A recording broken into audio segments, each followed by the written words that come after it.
Francois Poirier is the president and CEO of TC Energy, a leading energy infrastructure company in North America. With a vast background in finance, business development, and energy, he has led TC Energy's commitment to sustainability and innovation.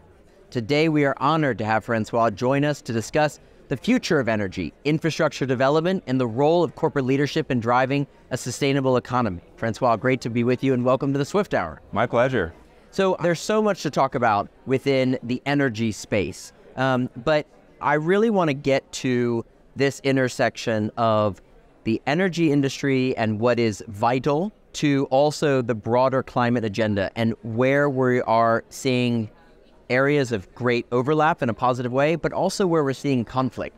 So you're here in New York during the UN General Assembly and Climate Week. Yes. How do you balance these different movements? Well, we talk about the energy trilemma, which is to balance reliability, affordability, and sustainability. And Matt, the challenge of our generation is to meet growing demand while at the same time reducing our emissions. And that's going to require lots of innovation across a full suite of forms of energy supply. In effect, we really need more of every form of energy to meet growing demand. And every one of those forms needs to continue to be cost competitive, but also to become increasingly sustainable. Talk about the geopolitical components of this and the national security components of it. We have a war in Ukraine. We have a war as well. We have certainly a war in the Middle East. We have such tensions taking place in Asia and the South China Sea. Energy is at the forefront of all of this. So as the CEO of TC Energy, how are you navigating or viewing today's geopolitical environment in both maybe a favorable or unfavorable way towards the industry? I would say energy security is national security from our perspective. We are fortunate enough to be transporting just about 30% of the natural gas across North America. We're the only gas transmission company that's in each of Canada, the US, and Mexico, which means that we can move natural gas to the shores of all three countries. As we've seen in the United States, natural gas use for power generation has increased by about 120% over the last 20 years or so, while coal-fired generation has reduced by about 50%. And so what we're seeing, though, conversely, in the Asia-Pacific is a dramatic increase in coal usage for electricity generation. And so the opportunity for North America to contribute to energy security globally and to help meet the world's sustainability commitments is to export natural gas in the form of LNG to primarily Asia-Pacific, but also to Europe, where it's also needed. It sounds like very, very focused on a North American united solution on energy. Are you finding this environment, and especially, again, going back to the geopolitical environment, conducive to more cooperation or less cooperation right now? So right now we're in an interesting point in time in that we recently had an election in Mexico, and there's obviously an election coming up in the United States in November, and at some point in the next 6 to 12 months, there'll be an election in Canada. So politics sometimes can get in the way a little bit of policy, but looking at a little bit of a longer-term spectrum, the opportunity for nearshoring and bringing back supply chains to North America to reduce dependency on other countries like China is a very exciting opportunity for all three countries. And natural gas is really the form of energy that is all three: affordable, reliable, and has a fairly modest emissions profile, and can really help with the nearshoring efforts to provide energy security to the continent. And in that way, we are definitely seeing a stronger alignment of policy between the three countries. Talk about the emergence of technology. Where are you seeing the most important advancements in technology within the energy sector, especially as it might advance sustainability issues? Where are you seeing the most advancement today? Well, as we saw over the last decade or so, renewable energy's cost profile has been reduced dramatically, and that is important. But when you replace a 1,000 megawatt coal plant with a 1,000 megawatt solar farm, a coal plant has a high 90s% of reliability, and a solar farm will have a capacity factor only of about 40%. So that's where electricity storage comes in terms of technological innovation. We've seen some big advancements in lithium-ion battery storage.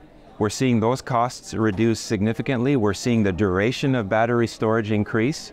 But what's been very interesting, Matt, is as different states in the US have increased their renewable penetration, demand for natural gas has also increased correspondingly. So there's a very positive correlation between the two. So in effect, what we see is natural gas will play an important role in energy transition as an enabler of wind and solar penetrating into different markets.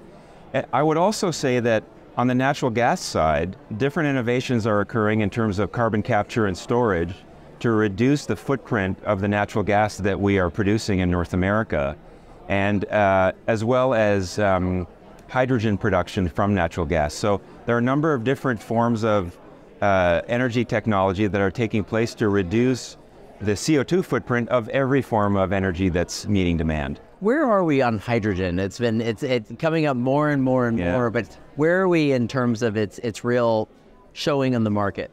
There have been lots of incentives folded into government policy like the Inflation Reduction Act that have helped make the cost of producing hydrogen, whether it's blue hydrogen, which is formed from natural gas, or green hydrogen, which is formed from electricity and water, to make it more cost competitive.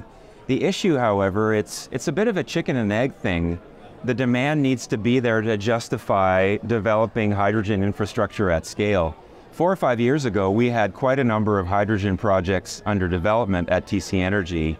And what we've seen is the demand side of the equation really has not materialized as quickly as we would have hoped. So we've slowed down our investment a little bit in hydrogen, but we've accelerated our investment in carbon capture and storage because we feel that that technology will become economical at scale much more quickly.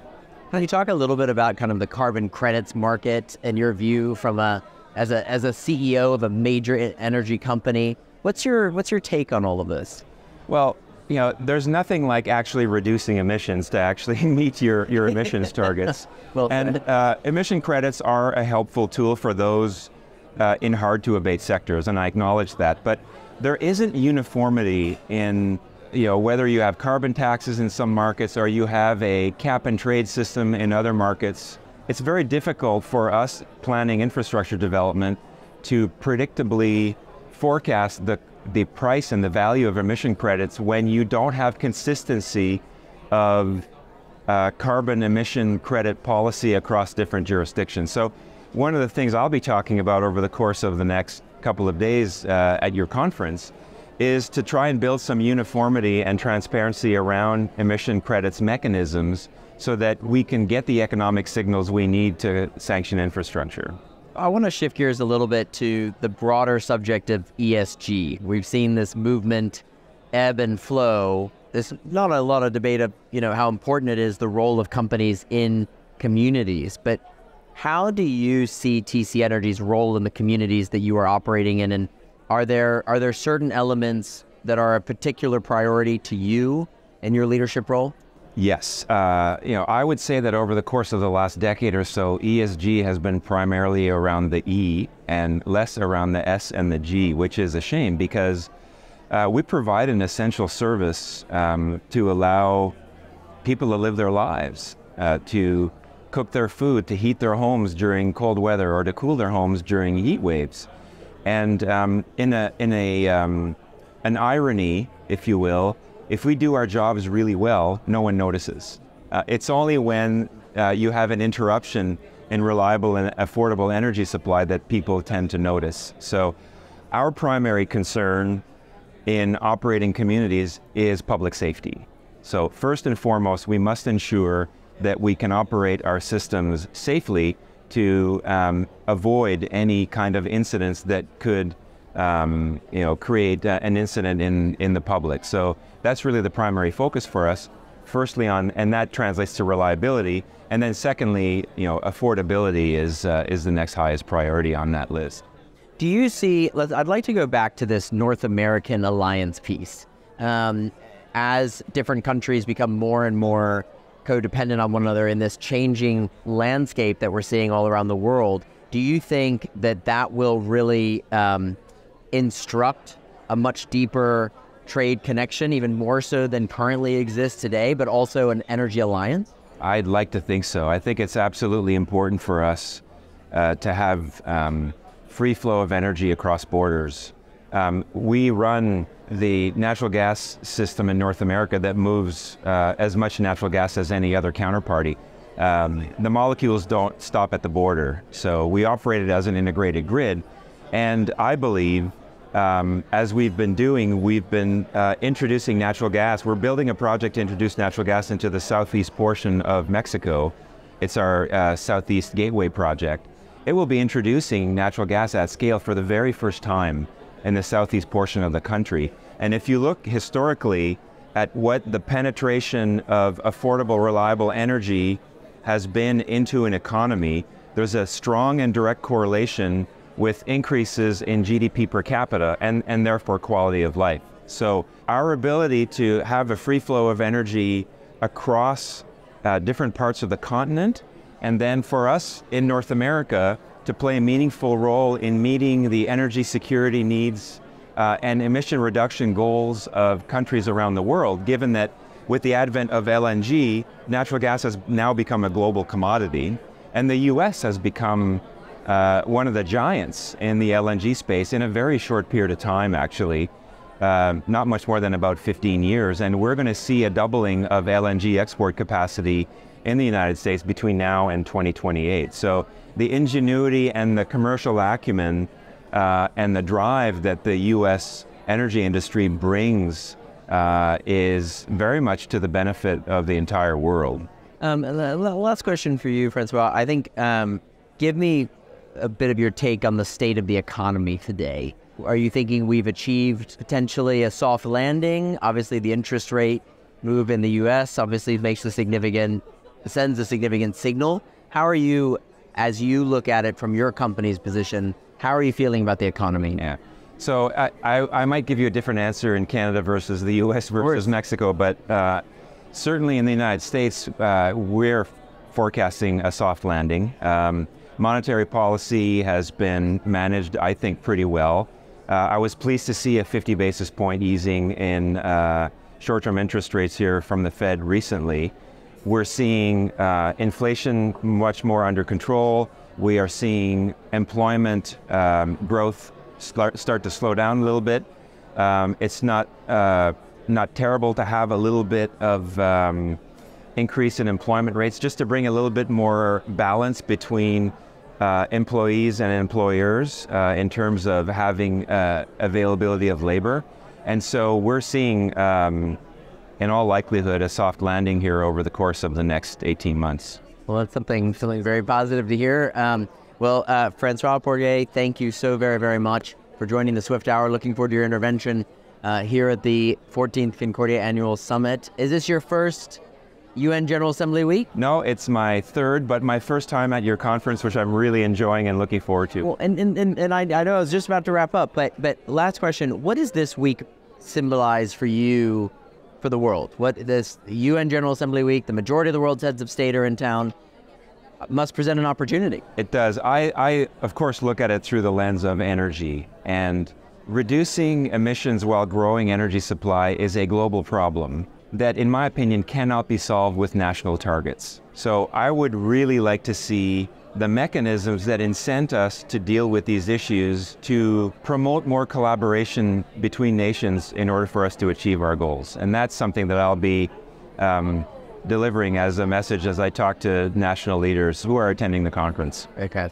Well, Francois, thank you so very, very much for being with us. My pleasure.